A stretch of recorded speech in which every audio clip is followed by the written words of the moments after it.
I am the Tofu Golem. Please enjoy the video. You start by verifying prerequisites and taking immediate action.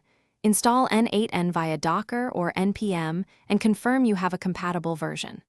Once done, enable authentication and create an API key or set up basic auth so requests are protected. Make sure to record your base URL, port, and reverse proxy headers. These values are required for constructing endpoints.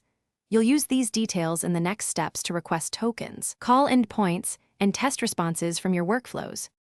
Now you authenticate and start making calls. If you have an API key, include it as a header. If OAuth is configured, execute the token flow and store the access token. Once authenticated, query endpoints like get/workflows to list workflows, post/workflows/id/run to trigger executions, and use patch to update workflow metadata. Use curl or postman to test each request. Supply content type, applications/JSON, and correct headers. After each call, check status codes and response bodies to confirm expected behavior.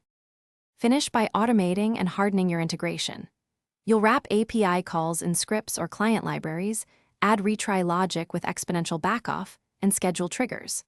Make sure traffic is secured with HTTPS, rotate API keys regularly, and scope permissions tightly.